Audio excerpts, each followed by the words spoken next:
अब पाठशाला की पहली क्लास जिसमें आज आपको दिखाऊंगा। बिहार पहुंचे पीएम मोदी ने लालू का लालटेन बुझा डाला। तेजस्वी का महासंकट, राहुल मुसलमान सब छोड़ गए क्या?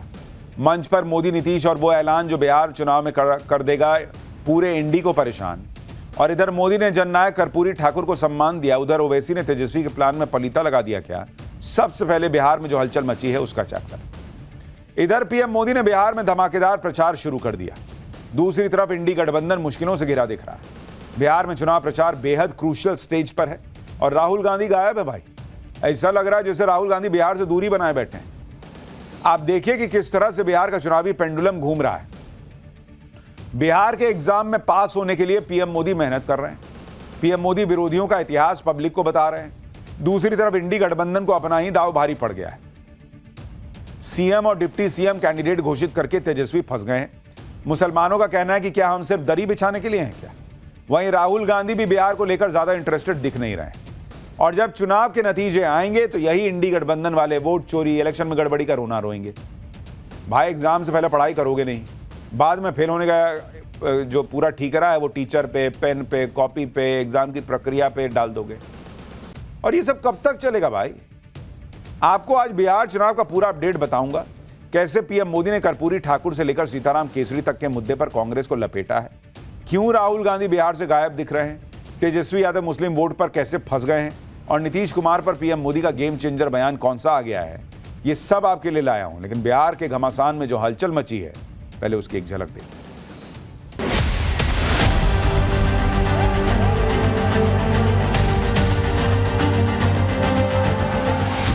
जब इतनी लाइट है, हर एक के हाथ में लाइट है, तो लालटेन चाहिए क्या?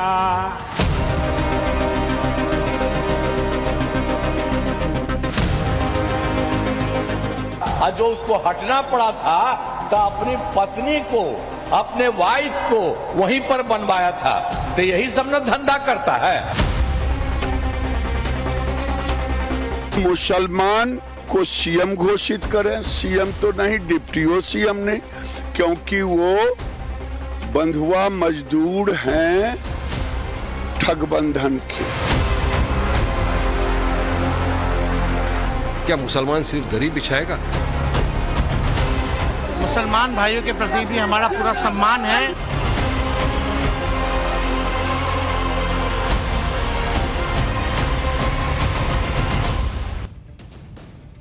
प्रधानमंत्री नरेंद्र मोदी ने आज बिहार पहुंचते ही धमाका कर दिया। इंडी वालों ने कल ही लालू के बेटे तेजस्वी को सीएम कैंडिडेट बनाया था। इंडी वालों को लग रहा था कि इस बार नीतीश कुमार सीएम नहीं बन पाएंगे, तेजस्वी सीएम बन जाएंगे। लेकिन इंडी वाले भूल गए कि नीतीश के पीछे प्रधानमंत्री नरेंद्र मोदी हैं। और जब मोदी उतर जाते हैं मैदान में तो फिर बड़े बड़ों के पसीने छूट जाते हैं। आज बिहार की चुनावी रैली में पीएम मोदी ने सबकी जेब से मोबाइल निकलवा दिया। फिर मोबाइल की फ्लैश लाइट ऑन करने को कहा, जिससे पूरी रैली जगमग हो गई। लोग सोच रहे हैं कि पीएम करा क्या रहे हैं बॉस, दिन का समय है, मोबाइल की लाइट जलवा रहे हैं। लेकिन पीएम मोदी ने बड़े सरल अंदाज में सीधा डायरेक्ट मैसेज दे दिया कि जब लाइट ही लाइट दिख रही है तो कोई लालटेन क्यों चुनेगा बॉस। सुनिए पीएम मोदी को। जिनके पास मोबाइल है वो जरा अपनी लाइट जलाएं। जिसके पास मोबाइल है, अच्छा आपका लाइट जल रहा है। अब आप मुझे एक बात बताइए, जब इतनी लाइट है, हर एक के हाथ में लाइट है, तो लालटेन चाहिए क्या? बिहार को लालटेन और उसके साथी नहीं चाहिए। दरअसल लालटेन आरजेडी का चुनावी सिंबल है और पीएम ने इसी को लेकर क्लियर कट मैसेज दे दिया कि भाई जब विकास हो रहा है, हाथों में मोबाइल है, मोबाइल में लाइट है, ये है, तो कौन लालटेन वाली लाइट में जाएगा। उन्होंने ये भी याद दिलाया कि लालू के लालटेन युग में क्या क्या होता था। लालू के लालटेन युग में ना मोबाइल था, ना टेक्नोलॉजी थी। आज बिहार में गरीब के हाथ में फोन और हर गांव में इंटरनेट है। पहले बिहार के लोग अपने परिवार से बात करने के लिए तरसते थे। आज देश में चाय वाला है, इसलिए 1 GB डेटा 1 कप चाय से सस्ती है। पीएम ने कहा कि बिहार को घोटाले वाला नहीं, चाय वाला चाहिए। बिहार को छर्रा, कट्टा, दुनाली वाले लोग नहीं चाहिए।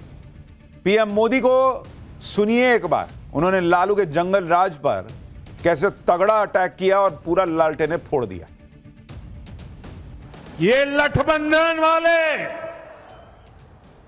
जिन लोगों को चुनाव लड़वा रहे हैं, उससे साफ हो जाता है कि ये पुराने दिन वापस लाना चाहते हैं। जमीन पर इनके प्रचार को सुनिए तो जंगल राज ही याद आएगा। अभी से आरजेडी कांग्रेस के लोग छर्रा, कट्टा, दूनाली और घर से उठा लेने की धमकी देने लग गए हैं। पीएम मोदी ने आज समस्तीपुर और बेगूसराय में धमाकेदार रैलियां की। लालू और लालटेन पर सीधा अटैक करके जबरदस्त माहौल बना दिया। उधर इंडी वाले भी अपना माहौल बनाने में लगे। पीएम मोदी के रैलियों के जवाब में आज इंडी वालों ने भी अपनी रैलियां शुरू कर दी।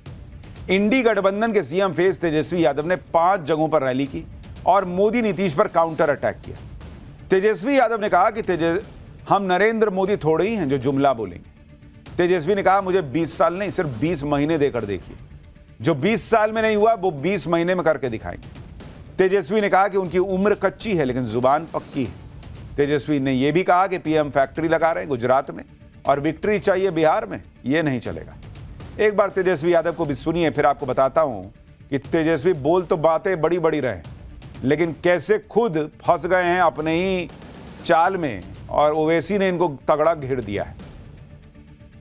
हम यहाँ टूटी फूटी और झूठे बातें नहीं कर रहे हैं। हमको भी लंबी राजनीति करनी है। हम नरेंद्र मोदी थोड़ी है जो जुमला बोलेंगे। तेजस्वी का उम्र कच्चा है लेकिन जुबान पक्का है। हमने 5 लाख नौकरी दी, तब चाचा जी कहते थे 20 में कहां से लाएगा, अपन बाप के पास से पैसा लाके वेतन बांटेगा। अब हमारे चाचा जी के हाथ से हम बंटवाए 17 महीने में 5 लाख लोग को नियुक्ति पर, और एक को पेपर लीक नहीं हुआ तेजस्वी के समय। तेजस्वी को इंडी गठबंधन में पावर मिल गई है भाई, वो सीएम फेस बने हुए हैं, इसलिए बातें भी बड़ी बड़ी जोश में कर रहे हैं।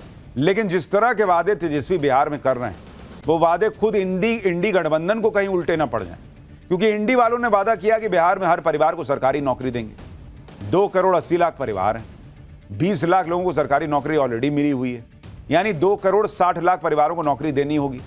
12 लाख करोड़ का खर्च आना है, बजट 3 लाख करोड़ का है, 3.25 लाख करोड़ का। कहां से पैसा लाएंगे, कहां से नौकरी देंगे।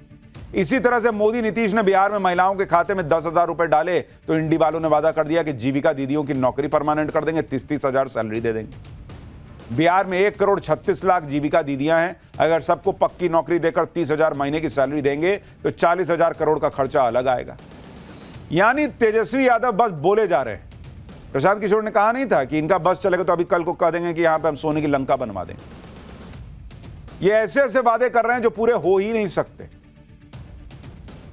और इसीलिए लोग समझ रहे हैं कि वोट लेने के लिए कुछ बोल रहे हैं। कोई पिता अगर साइकिल पर चलता है तो बेटे को बाइक देने का वादा करे तो समझ में आता है, लेकिन बेटे को कह दे कि नहीं कार नहीं सीधा प्लेन खरीद देंगे, बेटा नहीं कहेगा कि पापा चल रहे हैं आप साइकिल पे हाफ पैडल मार के और सीधा प्लेन खरीद रहे हैं। इंडी वालों के सामने मुसीबत तो यह भी है कि लालू यादव ने 25 साल पहले जो राज किया था उसे लोग अब तक भूलने नहीं, इसलिए इनके वादों पर कैसे यकीन करें। नरेंद्र मोदी और नीतीश कुमार दोनों बार बार याद दिलाते हैं कि लालू के लालटेन राज में क्या होता था।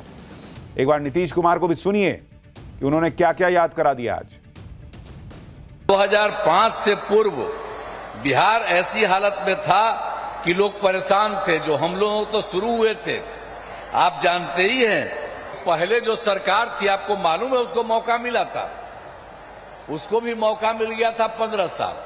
अब तो 7 वर्ष में जो बनाया गया था उसको हटना पड़ा, और जो उसको हटना पड़ा था तो अपनी पत्नी को, अपने वाइफ को वहीं पर बनवाया था। तो यही सब ना धंधा करता है, इसलिए आप उन लोगों का जान लीजिए, किसी के लिए कोई नहीं काम किया, आई सब अपने परिवार के लिए काम कर रहा। नीतीश कुमार ने आज यह भी कहा कि अब वो सब दिन नरेंद्र मोदी के साथ ही रहेंगे। नरेंद्र मोदी के साथ नीतीश कुमार की केमिस्ट्री भी आज जबरदस्त दिख रही थी। मोदी को साथ देखकर नीतीश कुमार डबल जोश में थे। देखिए कैसे पीएम मोदी का सम्मान करने के लिए नीतीश कुमार ने भरे मंच से सबको हड़का के खड़ा करवा दिया। यह ताली बजाओ जी, देखिए। और आप जान लीजिए वो सब आपके लिए इतना काम करते रहते हैं, तो सब जैसा हमने कहा बिहार बहुत आगे बढ़ेगा, तो सब एक बार खड़ा होकर के उनका नमन करिए। हाँ, सब खड़ा हो, सब खड़ा हो जा, उनके लिए सब नमन करो। तो बहुत बहुत बधाई। और उनके बाद पूरा देश और पूरा बिहार बहुत आगे बढ़ेगा। नीतीश कुमार सीधा हड़काइए देते गए, खड़ा हो, सब खड़ा हो, करो नमन करो।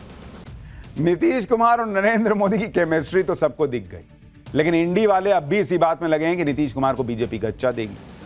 तेजस्वी यादव ने कहा कि हमारे चच्चा नीतीश कुमार को हाईजैक कर लिया गया है, बीजेपी उनके साथ नाइंसाफी कर रही है। एनडीए ने मुख्यमंत्री का चेहरा घोषित नहीं किया है। अमित शाह ने कह दिया है कि चुनाव के बाद सीएम तय करेंगे। एक बात तय है कि चुनाव बाद नीतीश जी सीएम बनेंगे ही नहीं। लेकिन नीतीश कुमार को सीएम न बनाने वाली बात पर इंडी वालों और तेजस्वी को आज पीएम मोदी ने खुद जवाब दिया। नरेंद्र मोदी ने क्लियर कट कह दिया कि बिहार में चुनाव नीतीश कुमार की लीडरशिप में ही लड़ा जा रहा है और इस बार एनडीए जीत के सारे पिछले रिकॉर्ड तोड़ के रख देगा। सुनिए पीएम ने क्या दावा किया है। बिहार में भी नीतीश बाबू के नेतृत्व में एनडीए जीत के अपने पुराने सारे रिकॉर्ड तोड़ने वाला है। इन चुनावों में बिहार एनडीए को अब तक का सबसे बड़ा जनादेश देगा। लेकिन बीजेपी के विरोधी कह रहे हैं कि किसी के नेतृत्व में चुनाव लड़ने की बात कहना और यह कहना कि चुनाव के बाद वही सीएम होगा, दोनों अलग अलग बात। इसके लिए एमपी और महाराष्ट्र का उदाहरण दिया जाता है कि एमपी में शिवराज सिंह के नेतृत्व में बीजेपी ने चुनाव लड़ा, सीएम बन गए मोहन यादव। महाराष्ट्र में एकनाथ शिंदे सीएम थे, उनको आगे करके चुनाव लड़ा, बाद में फडणवीस सीएम बन गए। ऐसे में बिहार में नीतीश कुमार को लेकर बीजेपी की क्या दुविधा है, उसके बारे में कुछ लोग कह रहे हैं कि नीतीश कुमार को सीएम फेस घोषित करके बीजेपी वो वोट गंवाना नहीं चाहती जो सत्ता विरोधी लहर या किसी और वजह से फिसल सकते हैं। सीएम फेस ना घोषित करके बीजेपी अपने समर्थकों में एक उम्मीद जगाकर रखने की कोशिश कर रही है कि चांस बीजेपी का भी बन सकता है। हालांकि यह कहने वाली बात नहीं है कि एनडीए में नीतीश कुमार हैं तो सीएम फेस वही है, चुनाव के बाद सीएम वही बनेंगे। बिहार बीजेपी में भी नीतीश कुमार के कद का कोई नेता नहीं दिखता, इसलिए बीजेपी की निर्भरता नीतीश कुमार पर ज्यादा है। दूसरी बात, नीतीश कुमार पलटी मारने के लिए भी जाने जाते हैं, तो बीजेपी उनके साथ कोई रिस्क नहीं लेना चाहेगी। यानी नीतीश कुमार के नाम पर कोई शक शुबे वाली बात ही नहीं। भाई वहां सीएम नहीं बनाएगा, यहां केंद्र में कहेंगे साथ नहीं देंगे था। फिर भी एक असमंजस, एक दुविधा का माहौल कहीं ना कहीं बना है या बनाने का प्रयास हो रहा है। दुविधा में तो इंडी गठबंधन भी फंसा है। सीएम फेस का ऐलान इंडी वालों ने कर दिया, डिप्टी सीएम फेस का भी ऐलान कर दिया, लेकिन इसी ऐलान ने इंडी गठबंधन को ऐसा फंसा दिया कि इनका कोर वोटर मुसलमान उखड़ गया। मुसलमानों में यह बात हो रही है कि 14% यादव आबादी का सीएम कुर्सी पर बैठने की बातें हैं, 3% से भी कम मल्ला आबादी को डिप्टी सीएम की कुर्सी की बातें हैं, लेकिन 18% मुसलमान आबादी को कुछ भी नहीं मिला। क्या ये लोग मुसलमानों को सिर्फ वोट देने वाला और दरी बिछाने वाला समझते हैं क्या? ये नैरेटिव मुसलमानों के अंदर चला गया है और यही इंडी गठबंधन के लिए बड़ी आफत है, क्योंकि बिहार में इंडी की पूरी राजनीति एमवाई फैक्टर पर चलती है। अगर 18% मुसलमान आबादी नाराज हो गई तो इंडी गठबंधन के सारे अरमान धरे के धरे रह जाएंगे। बिहार के मुसलमानों में तो अब यह चर्चा शुरू हो गई कि मुसलमानों के साथ इंडी गठबंधन ने धोखा किया है। 2.5% वोट वाला डिप्टी सीएम कैंडिडेट बन रहा है, 18% मुसलमानों को हिस्सेदारी नहीं दी गई। क्या मुसलमान सिर्फ दरी बिछाने के लिए है? भाई ओवैसी की पार्टी तो पूछ रही है कि जिसकी जितनी संख्या भारी उतनी उसकी हिस्सेदारी। वो कहां गया राहुल गांधी का नारा? इंडी गठबंधन के सीएम और डिप्टी सीएम फेस में किसी मुसलमान का नाम ही नहीं है। इसे लेकर जमकर पॉलिटिक्स हो रही है। सोशल मीडिया पर लोग कैसी कैसी बातें कर रहे हैं वो देखिए। एक मीम में कहा जा रहा है कि तेजस्वी सीएम और Mukesh Sahani deputy CM candidate हैं, मुसलमान तो देखिए सिर्फ दरी बिछा रहा, कुर्सी लगा रहा है। एक ने लिखा है कि 14% वोट वाले यादव को सीएम पद दे दिया, 2.5% मल्ला वोट वाले को डिप्टी सीएम पद दे दिया, जबकि 18% मुसलमान वोट से कहा जा रहा है कि कुछ मत बोलो, चुप रहो, नहीं तो बीजेपी आ जाएगी। एक पोस्ट में लिखा है कि मुसलमानों के साथ महागठबंधन ने धोखा किया है। MY में से M गायब हो चुका है। इसी तरह से एक मीम में लिखा है कि समाजवादी का तेजस्वी फार्मूला, 2.5% वाले को लड्डू, 18% वाले को कद्दू। मुसलमानों को हिस्सेदारी नहीं देने पर AIMIM ने भी इंडी गठबंधन पर निशाना साधा है। AIMIM के नेता शौकत अली ने एक फोटो शेयर की जिसमें तेजस्वी और मुकेश सहनी हंस रहे हैं और नीचे एक मुसलमान दरी बिछा रहा है। शौकत अली ने लिखा कि 2% वाला उप मुख्यमंत्री, 13% वाला मुख्यमंत्री और 18% वाला दरी बिछावन मंत्री। जब हम कुछ कहेंगे तो बोलेंगे अब्दुल तू चुप बैठ वरना बीजेपी आ जाएगी। सुनिए ओवैसी की पार्टी कैसे मुसलमानों को रियलाइज करा रही है कि ये लोग तुम्हारा वोट लेते हैं लेकिन खाली तुमको दरी बिछाने के लिए रखा हुआ है। अब इनका हिपोक्रेसी देखिए कैसा एक्सपोज होता है। एक तरफ तो ये बात करते हैं जिसकी जितनी संख्या भारी उसकी उतनी हिस्सेदारी। अब हिस्सेदारी के हिसाब से अगर आप आंकड़ा लगा लो तो 19% मुसलमान है, 2% सानी साहब वाले लोग। अब 2% वाला उप मुख्यमंत्री बन सकता है मगर 19% वाला मुसलमान का अता पता ठिकाना नहीं है। वो क्यों नहीं बन सकता? क्या मुसलमान सिर्फ दरी बिछाएगा? क्या मुसलमान सिर्फ आपको वोट देने के लिए है? बिहार में 13% वाले यादव जी 4% वालों से कह रहे हैं कि तुम हमको वोट दो, हमें मुख्यमंत्री बनाओ, हम तुम्हें डिप्टी CM बना देंगे। 2% वालों से भी कह रहे हैं कि हमको वोट दो, हम तुम्हें डिप्टी CM बना देंगे। 6% वालों से भी कह रहे हैं कि तुम हमें वोट दो, हम तुम्हें डिप्टी CM बना देंगे। और वही 13% वाले यादव जी 18% मुसलमानों से कह रहे हैं कि तुम हमको वोट दो, हम तुमको बीजेपी से बचा लेंगे। देखिए पूरा नैरेटिव ये बन गया है कि बीजेपी का डर दिखाकर इंडी गठबंधन वाले मुसलमानों का वोट ले लेते हैं लेकिन CM और डिप्टी CM किसी और को बना देते हैं। अच्छा, सबसे कमाल की बात देखिए, अभी तो CM डिप्टी CM बनाना भी नहीं है, अभी तो झूठे सपना दिखाना है। सरकार थोड़ी बनी है, चुनाव थोड़ी जीते हैं। अभी तो इंकी पिंकी पोंकी पो करके किसी का भी नाम दे दीजिए, कुछ फर्क नहीं पड़ना। उसमें भी मुसलमान को नहीं दिए। क्यों नहीं दिए मैं आपको बताऊंगा। बिहार के मुसलमान इसे देख रहे हैं, इस बात को समझ रहे हैं। टाइम्स नाउ नवभारत की टीम ने बिहार के मुसलमानों से बात की। मुसलमान साफ कह रहा है कि वोट लेने के लिए सब मीठी मीठी बातें करते हैं, बीजेपी का डर दिखाते हैं, लेकिन जब हिस्सेदारी की बात आती है तो मुसलमानों को भूल जाते हैं। सुनिए बिहार का मुसलमान क्या कह रहा है। जो चाहता है दरी बिछवाया, जो चाहा दरी उठवाया, ठीक है ना। अब ये नहीं चलेगा। 18% वाले को तो मिलना चाहिए, 2.5% वाले को थोड़ी मिलना चाहिए। जो सरकार चलाया महागठबंधन ने या RJD ने, मुसलमानों को क्या दिया? पीठ पोषने के अलावा तो कुछ दिया नहीं। 2-2.5%, 3% वाले डिप्टी CM, 18% मुसलमान जो है अल्पसंख्यक है, उसको तो उसके लिए विचार नहीं किया जा रहा है कि जिसकी जितनी आबादी उतना भागीदारी होना चाहिए। और सिर्फ मुसलमानों का यही काम रह गया कि वो सिर्फ दरी बिछाए और दरी उठाए, जिंदाबाद मुर्दाबाद का नारा लगाता रहे, उसके बदले में उसको कुछ नहीं मिले। इतना जिसका जितना हिस्सा है उतना हिस्सा चाहिए, और नहीं चाहिए तो बार चांस नहीं मिलेगा भाई। अब वो मुस्लिम सिर्फ वोट के लिए यूज नहीं होने वाले हैं, वो अपने हक के लिए भी लड़ने के लिए जानते हैं। देख न रहे हैं, मुसलमान को अब समझ में आ रहा है कि सालों साल लालू जी पहले राज किए, फिर उनका बेटा राज करेगा। अब मुसलमान का बेटा क्या करेगा बॉस? खाली जो है इनके पीछे पीछे चलेगा। दिखाने के लिए भी मुसलमान का नाम अनाउंस नहीं किए बॉस। बीजेपी ने भी मुस्लिम वोट के मुद्दे पर इंडी गठबंधन को घेर लिया। बीजेपी कह रही है कि जो लोग मुसलमान से वोट मांग रहे हैं उनको CM छोड़िए डिप्टी CM नहीं बना पा रहे। लोग समझ रहे हैं कि मुसलमान हमारे बंधुआ मजदूर हैं। सुनिए एक बार। मुसलमानों का वोट लेने के लिए, मुसलमानों का वोट लेने के लिए कोई नमाज पढ़ रहे हैं, कोई मजार पर टोकरी ले रहे हैं। ऐसी स्थिति में वो तय करें कि मुसलमान को CM घोषित करें। CM तो नहीं, डिप्टी CM नहीं, क्योंकि वो बंधुआ मजदूर हैं ठगबंधन के। देखिए ये बात तो बहुत लोग कहते हैं कि इंडी गठबंधन की मुसलमानों को लेकर सोच ये है कि मुसलमान कहीं और वोट तो करेगा नहीं, मुसलमान तो किसी हालत में कुछ करेगा लेकिन बीजेपी को वोट नहीं देगा। तो ये लोग सोचते हैं कि जाएगा कहाँ, ये तो फसल है, यहीं रहेगा। इसलिए मुसलमानों को कुछ देने न देने के बदल के से कुछ बदल तो जाना नहीं है। ओवैसी खुलकर यही बात कहते हैं कि बिहार में हर समुदाय का अपना नेता है लेकिन मुसलमान का अपना नेता नहीं है। और जब ओवैसी ये बात कहते हैं तो सबके पेट में दर्द शुरू हो जाता है। देखिए, ये बात तो खुद दूसरी पार्टियों के मुसलमान नेता भी मानते हैं कि जो लोग खुद को सेक्युलर पार्टियां कहते हैं उन्होंने खुद मुसलमानों से किनारा कर लिया, क्योंकि नरेंद्र मोदी इंडी गठबंधन के इस वोट बैंक के बाद भी सरकार पर सरकार चलाते जा रहे हैं। कांग्रेस के सांसद इमरान मसूद ने मेरे साथ एक बेहद चर्चित पॉडकास्ट में क्या कहा, आप सुनिए। वो खुद बता रहे हैं कि बॉस, मोदी ने आके पूरा गेम पलट दिया और ये जो सो कॉल्ड सेक्युलर पार्टियां हैं ये अब मुसलमान को कहती कि तुम पीछे रहो, कहीं तुम आगे दिख जाओगे तो हिंदू वोट कंसोलिडेट हो गया तो मोदी को हराएंगे कैसे। सुनिए इमरान मसूद कितनी बड़ी बात समझा रहे हैं। जी ने आके चमत्कार कर दिया, उसने कहा दिमाग मत खराब करो, तुम चाहे जहां जाओ हम सरकार अपना आप बना लेंगे। मोदी ने सरकार बना ली, डर इतना बैठा कि जो सेक्युलर पार्टी थी उन्होंने मुसलमान से किनारा कर दिया कि तुम पीछे आ जाओ, आगे हम चलेंगे, तुम पीछे आ जाओ, आगे हम चलेंगे। क्या हाल हो गया, कहां खड़े हो गए हम।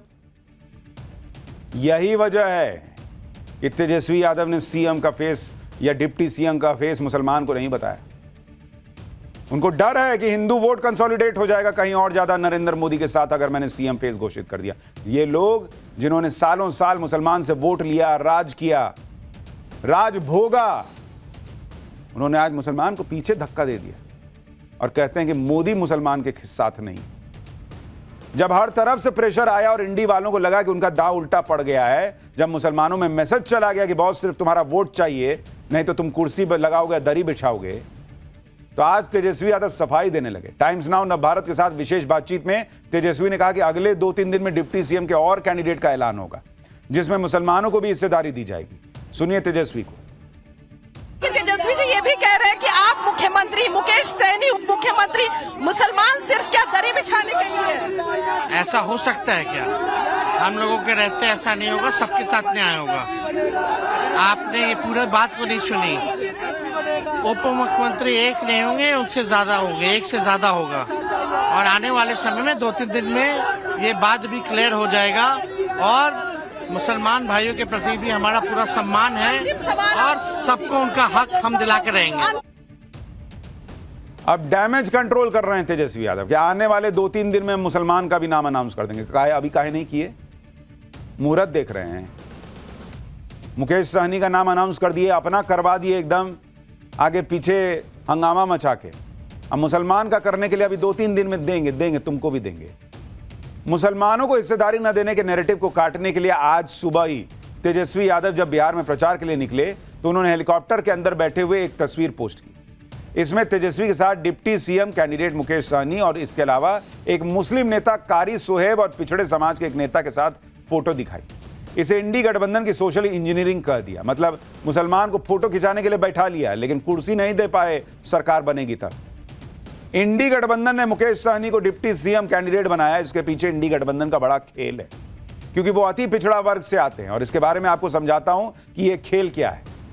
अति पिछड़ा वर्ग बिहार में सबसे बड़ा समुदाय है। देखिए, लोग सोच रहे हैं कि मुकेश सहनी मल्लाह वर्ग से आते हैं, 2-2.5% का वोट शेयर है, उसको काहे के लिए दे दिए जी डिप्टी सीएम।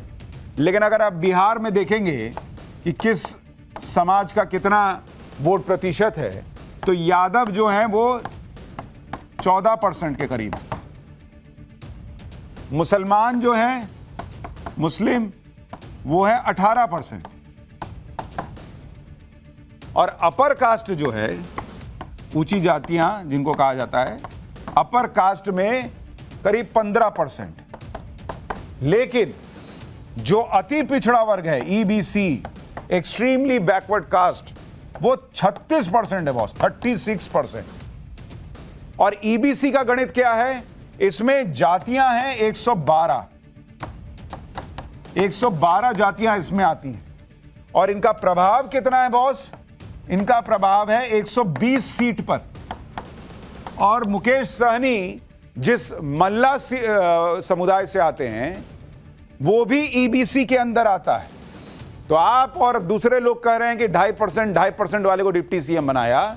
तेजस्वी यादव का कैलकुलेशन चल रहा है कि नीतीश कुमार का जो ये अति पिछड़ा वर्ग का वोट बैंक है उसको तोड़ दो और उसमें जो है घुस जाओ कि देखो अति पिछड़े को मैंने डिप्टी सीएम बना दिया।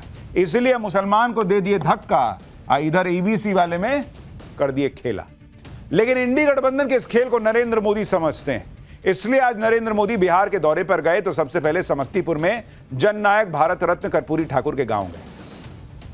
कर्पूरी ठाकुर के जरिए अति पिछड़ा समुदाय को साधने की कोशिश हो रही है। पीएम मोदी और नीतीश कुमार समस्तीपुर के कर्पूरी गांव पहुंचे। पीएम मोदी ने कर्पूरी ठाकुर को श्रद्धांजलि अर्पित की। पीएम ने कहा कि कर्पूरी ठाकुर की वजह से ही आज वो और नीतीश कुमार जैसे पिछड़े और गरीब लोग यहां तक पहुंचे। पीएम मोदी ने यह भी कहा कि इंडी गठबंधन वाले कर्पूरी ठाकुर की जननायक की उपाधि तक चोरी करने में जुटे हैं। बिहार ये बर्दाश्त नहीं करेगा। हजारों करोड़ रुपए के घोटालों में ये जमानत पर चल रहे लोग हैं, जमानत पे, और जो जमानत पे है वो चोरी के मामले में जमानत पे है। अब ये चोरी की इनकी आदत ऐसी है कि अब जननायक की उपाधि की चोरी में जुटे हैं। बिहार के लोग जननायक कर्पूरी बाबू का ये अपमान कभी नहीं सहेंगे। नरेंद्र मोदी ने जननायक टाइटल की चोरी वाली बात राहुल गांधी के लिए कही, क्योंकि कांग्रेस वाले राहुल गांधी को आजकल जननायक कहते हैं। लेकिन कांग्रेस के जननायक राहुल गांधी बिहार चुनाव में क्यों नहीं दिख रहे, ये सवाल सब लोग पूछ रहे हैं। महीने भर पहले तक राहुल गांधी बिहार में यात्रा निकाल रहे थे, बाइक पर घूम रहे थे, लेकिन चुनाव आया तो राहुल बिहार की तरफ देख भी नहीं रहे। बिहार में इंडी गठबंधन में सीट को लेकर हंगामा होता है, राहुल गांधी गायब। इंडी गठबंधन के सीएम फेस का ऐलान हो रहा है, राहुल गांधी गायब। अब बिहार में प्रचार फुल स्विंग से पे चल रहा है, राहुल गांधी गायब। क्या राहुल गांधी बिहार को लेकर इंटरेस्टेड ही नहीं है? आप देखिए, इधर बिहार में भयंकर चुनावी घमासान मचा है। राहुल गांधी दिल्ली में क्या कर रहे पता है आपको? पूर्व कांग्रेस अध्यक्ष सीताराम केसरी को श्रद्धांजलि दे रहे थे। आज सीताराम केसरी की पुण्यतिथि है और राहुल गांधी ने सीताराम केसरी की प्रतिमा पर पुष्प चढ़ाकर श्रद्धांजलि दी। भाई, पब्लिक पूछ रही है कि आज भले ही राहुल गांधी सीताराम केसरी को श्रद्धांजलि दे रहे हैं, एक समय सीताराम केसरी का अपमान इसी कांग्रेस ने किया था। सीताराम केसरी 1996 से 1998 तक कांग्रेस के अध्यक्ष थे। इंदिरा गांधी, राजीव गांधी और पीवी नरसिम्हा राव की सरकार में मंत्री थे। लेकिन आरोप लगते हैं कि सोनिया गांधी को अध्यक्ष बनाने के लिए सीताराम केसरी को अपमानजनक तरीके से हटाया गया था। 14 मार्च 1998 को सोनिया गांधी को कांग्रेस अध्यक्ष बनाना तय हुआ था। आरोप है कि इसी दिन सीताराम केसरी को जबरन अध्यक्ष पद से हटा दिया गया। उनका नेम प्लेट तक उखाड़कर कूड़ेदान में फेंक दिया गया। सीताराम केसरी को पार्टी दफ्तर के बाथरूम तक में बंद करने के आरोप लगते हैं। और आरोप तो यह भी लगते हैं कि कांग्रेस यूथ विंग के कार्यकर्ताओं ने सीताराम केसरी के साथ बदतमीजी भी की थी, जिसमें उनकी धोती तक खुल गई।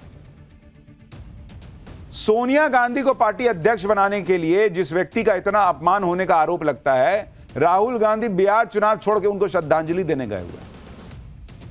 पीएम मोदी ने आज बिहार से सीताराम केसरी के अपमान का मुद्दा भी उठा दिया।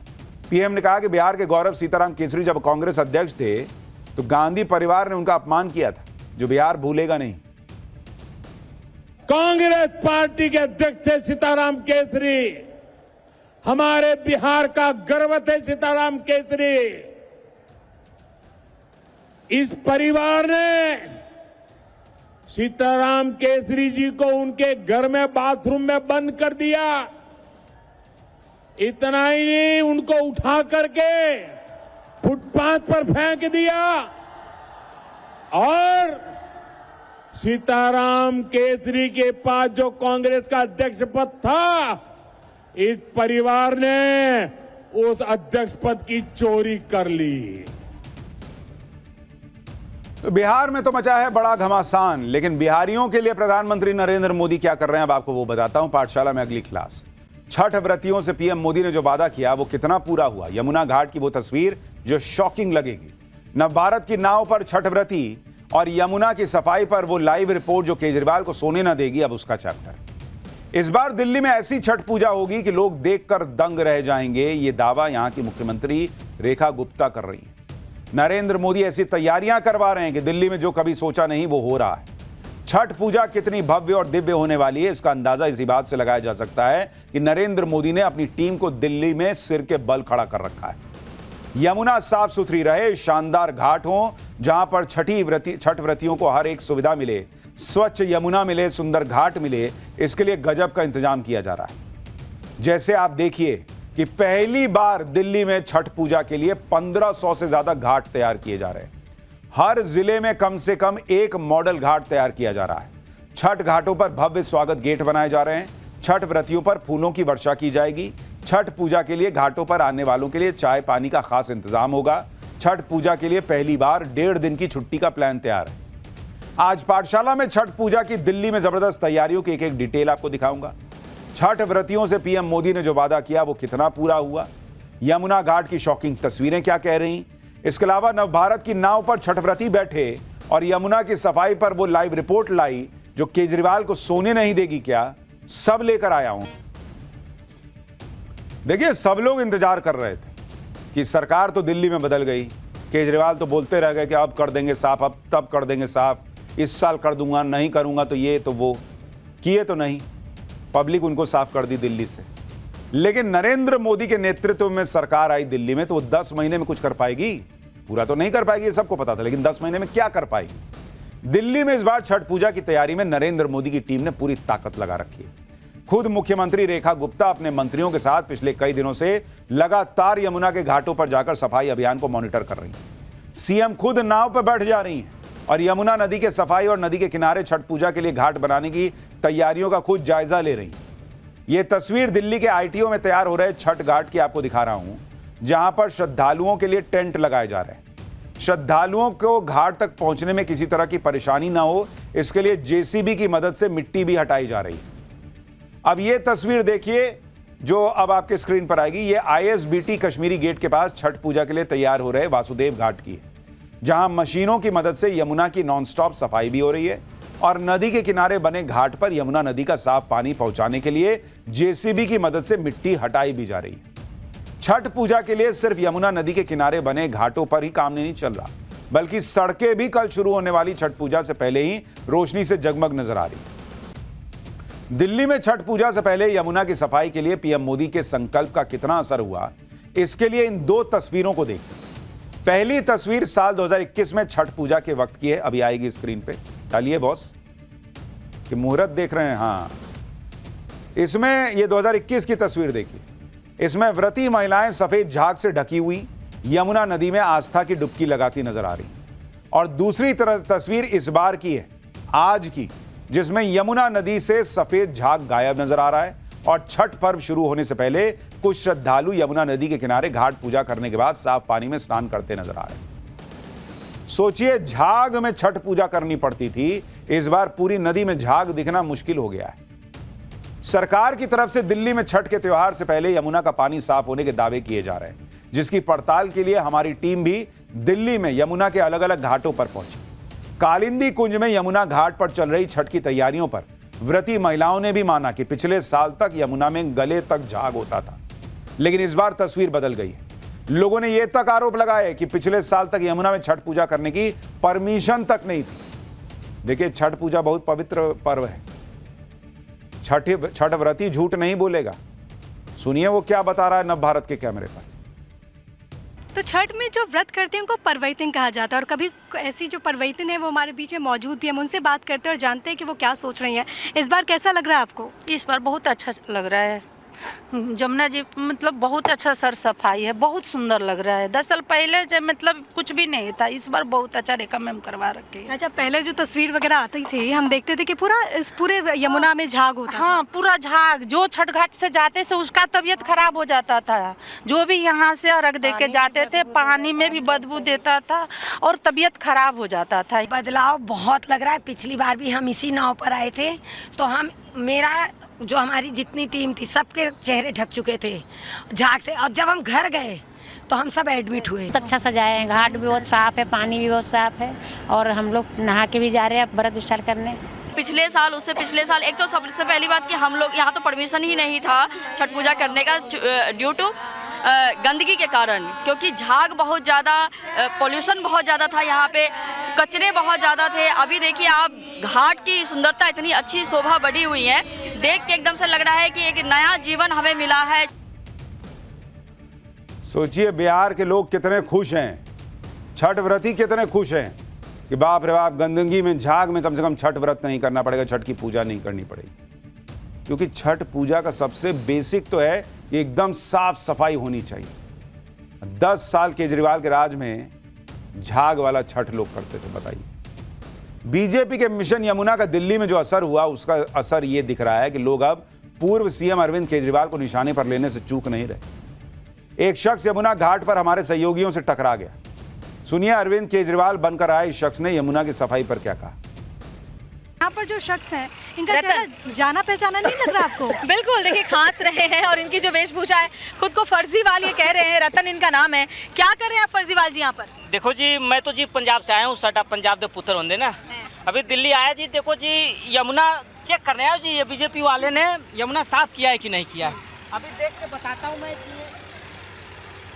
तेरी साफ है, ये तो बहुत साफ हो गया, बदबू भी नहीं है। अब क्या कहेंगे?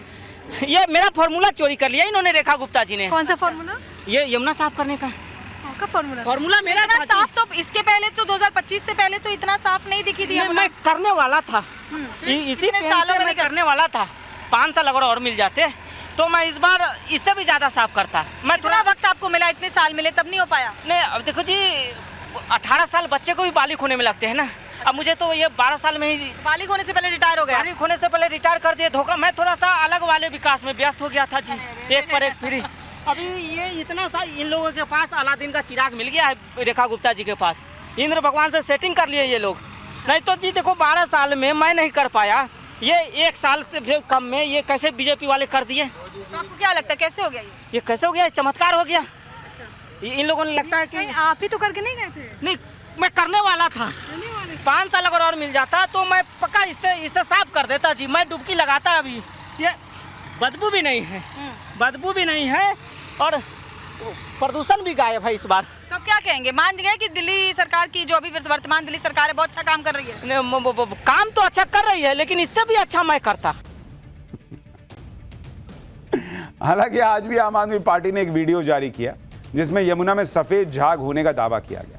आम आदमी पार्टी ने बीजेपी के दावों को खोखला बताया। एक बार उनको भी सुनिए। नमस्कार साथियों, आज मैं कालिंदी कुंज में खड़ी हूँ और आप देख सकते हैं कि यमुना जी का क्या हाल है। यही भारतीय जनता पार्टी थी जिसने दिल्ली चुनाव के टाइम पर ये वादे किए थे कि वे यमुना जी को साफ करेंगे। 6-7 महीने बीतने के बाद अभी पिछले कुछ दिनों में भी आपने देखा होगा कि भारतीय जनता पार्टी के बड़े बड़े नेता जब टीवी पर गए, जब उन्होंने मीडिया में इंटरव्यू दिए, तो उन्होंने ये बोला कि उन्होंने यमुना जी की सफाई कर दी है। जबकि आज आप सच देख सकते हैं, आज हम भारतीय जनता पार्टी के प्रोपेगेंडा का दूध और पानी का पानी कर देंगे। अभी मैंने यमुना जी में से इस पानी को भरा है। अब ये कहीं कोने में एक जगह झाग वाग है तो उसका वीडियो दिखा के कह रही हैं कि हाँ हो गया झाग है।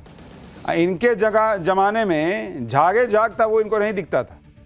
और बाकी जगह जो दिख रहा है वो हमने ग्राउंड रिपोर्ट आपको दिखाई है, बाकी पब्लिक खुद तय करेगी। पाठशाला में अगला चैप्टर अब आपके लिए 12 लाख भक्तों की भीड़ में कथा सुनाने वाले बाबा बागेश्वर अचानक टूटी कुटिया में क्यों चले गए हैं? क्या गजब हो गया? न लाखों की भीड़, न भव्य तामझाम, बाबा बागेश्वर की वो कथा जिसे देख विरोधी चकरा जाएंगे। बागेश्वर बाबा को क्या हुआ जो बोल पड़े मेरे चेलों से बचकर रहना रे बाबा। अब इसका चैप्टर।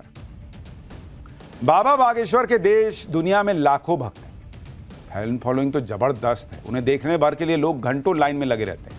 पर्ची लगवाने के लोग महीनों इंतजार करते हैं। जहां कथा होती है, जहां पदयात्रा होती है, वहां पैर रखने की जगह नहीं होती। 12-12 लाख लोगों की भीड़ जुट जाती है बॉस। लेकिन ये सब छोड़ छाड़ कर अचानक बाबा बागेश्वर एक कुटिया में क्यों पहुंच गए, जहां ना कोई बढ़िया इंतजाम है, ना पंडाल लगा है, ना ही भक्तों का जमावड़ा। आप देखिए, कुटिया में पूजा करने चले गए भाई बागेश्वर बाबा, सब छोड़ छाड़ के। हालांकि बाबा बागेश्वर दरबार लगा रहे हैं, कथा सुना रहे हैं, भक्तों की समस्याओं का समाधान भी कर रहे हैं। लेकिन क्या बाबा बागेश्वर इन दिनों खुद परेशान है? इतने परेशान कि मंच से चेतावनी दे रहे हैं कि मेरे भक्तों से सावधान रहना। क्या हो गया है बागेश्वर बाबा के साथ कि वो कुटिया में चले गए? हर कोई जानना चाहता है कि अपने भक्तों से घिरे रहने वाले बाबा बागेश्वर को कौन परेशान कर रहा है, जिसकी वजह से हमेशा हंसते रहने वाले बाबा बागेश्वर को गुस्सा आ गया। लोग जानना चाहते हैं कि बागेश्वर बाबा सब छोड़कर कहां चले गए हैं। बागेश्वर बाबा ने किससे सावधान रहने के लिए कहा है? बागेश्वर बाबा ने किसे बाबाओं और नेताओं की लुटिया डुबोने का जिम्मेदार बताया है? और बाबा बागेश्वर ने आज किसकी ठठरी बांध दी? और एक टूटी कुटिया में क्यों चले गए? आज आपको सब बताऊंगा।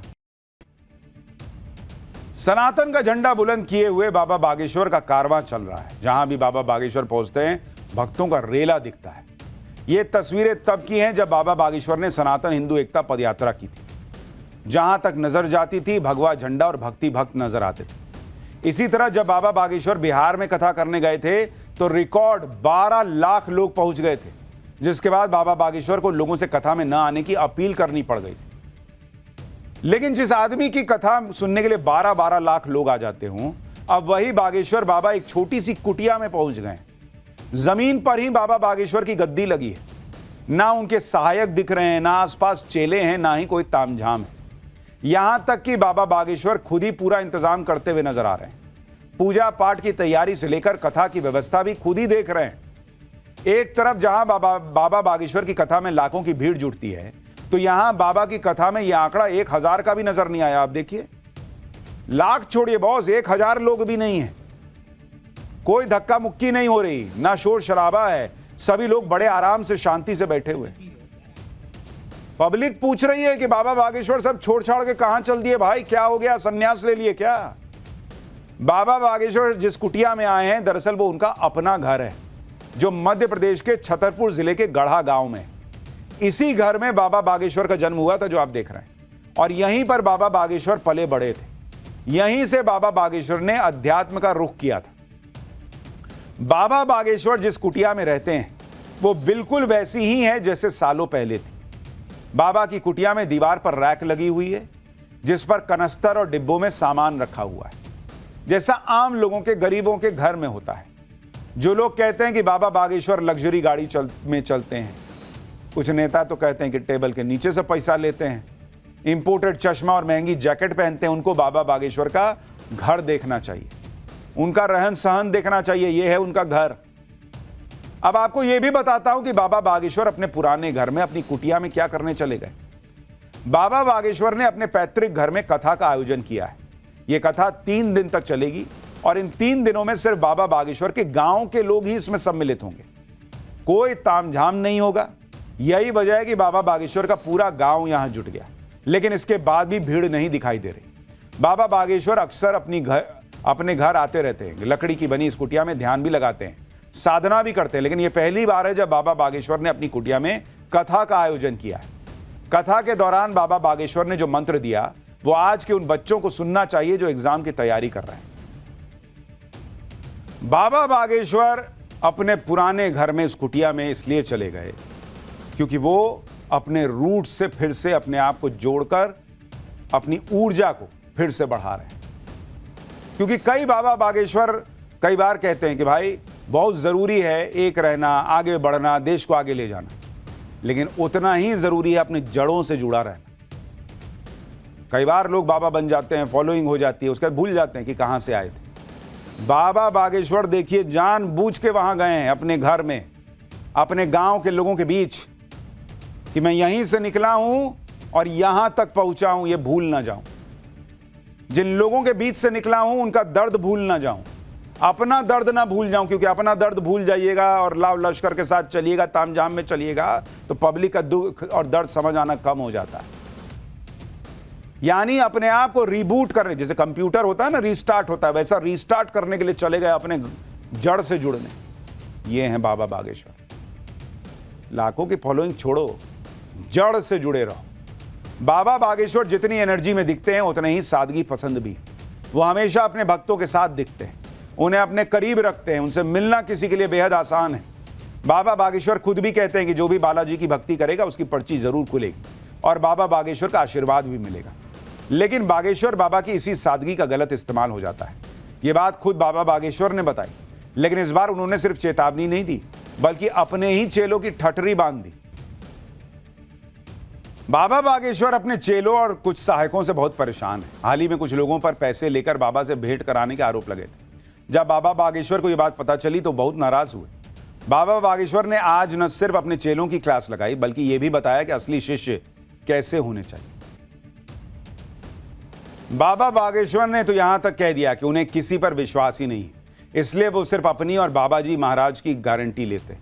साथ ही अपने भक्तों को भी अपने ही चेलों से सावधान रहने की नसीहत देते हैं। बाबा बागेश्वर इसलिए भी सावधान है क्योंकि कई लोग फायदा उठाने की फिराक में रहते हैं। बाबा बागेश्वर के जितने भी कार्यक्रम होते हैं उसमें जबरदस्त इंतजाम होता है। सभी लोग बाबा बागेश्वर से मिलने के लिए इंतजार करते हैं, इसी का कुछ लोग फायदा उठाते हैं। अब तो बाबा बागेश्वर एक बार फिर सनातन हिंदू एकता पदयात्रा निकाल रहे हैं, जो 7 नवंबर से शुरू होकर 15 नवंबर तक चलेगी। 150 किलोमीटर की यह पदयात्रा दिल्ली से वृंदावन तक जाएगी। इस पदयात्रा में 1 लाख लोगों के शामिल होने का अनुमान है। यह दूसरी बार है जब बाबा बागेश्वर सनातन हिंदू एकता पदयात्रा निकाल रहे हैं, इसलिए इस बार पहले से ज्यादा तैयारियां की गई। पदयात्रा के पोस्टर तो छपा ही गए, पोस्टरों के साथ इस बार QR कोड भी दिया गया है। ये देखिए, इस QR कोड को स्कैन करके बाबा बागेश्वर के भक्त पदयात्रा के लिए रजिस्ट्रेशन करवा सकते हैं। साथ ही यह भी प्रचार किया जा रहा है कि रजिस्ट्रेशन के लिए किसी को कोई फीस नहीं देनी है। यानी बाबा बागेश्वर सनातन की सेवा के लिए खुद को ऊर्जा से भरने के लिए अपने जड़ में, अपनी कुटिया में गए हैं और वहां से निकलेंगे तो नई ऊर्जा के साथ सनातन का प्रचार करेंगे। पाठशाला में अगली क्लास जिसमें आपको बताऊंगा जलती बस में कैसे लगी भयंकर आग, अंदर फंस गए लोग, वो दर्दनाक हादसा जिसने पीएम मोदी को भी झकझोर दिया। 10 दिन में 2 बस जल गई, कहीं ट्रक ने मासूमों को रौंद डाला। सड़क से आती डरावनी तस्वीरों का पूरा सच क्या है? पिछले कुछ दिनों में ऐसे सड़क हादसे हुए हैं जिन्होंने पीएम मोदी तक को झकझोर कर रख दिया। इन हादसों की तस्वीरें इतनी भयावह हैं कि लोगों की रूह कांप जाए। आंध्र प्रदेश के कुरनूल बस में आग लग गई।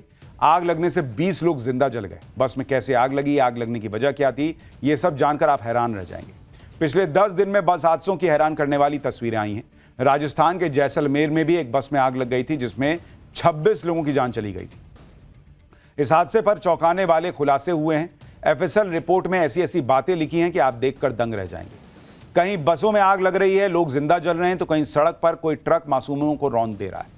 भारत से लेकर अमेरिका तक इन हादसों का पूरा सच आज आपको दिखाने जा रहा हूं। लेकिन पहले आंध्र प्रदेश के हादसे की तस्वीरें।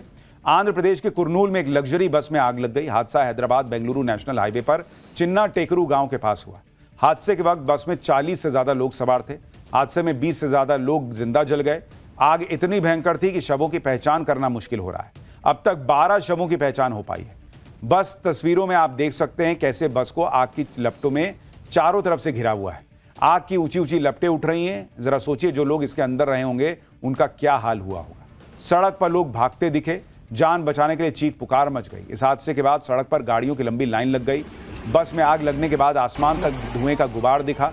जब हादसा हुआ उस वक्त बारिश भी हो रही थी, लेकिन फिर भी आग कम होने का नाम नहीं ले रही। 2 तस्वीरें देखिए। पहली तस्वीर उस वक्त की है जब बस में आग लगी, आग ने पूरी तरह बस को चपेट में ले लिया, और दूसरी तस्वीर आग लगने के बाद की है, पूरी बस जलकर खाक हो गई। For more of such videos, do like, share and subscribe to ET Now Swadesh.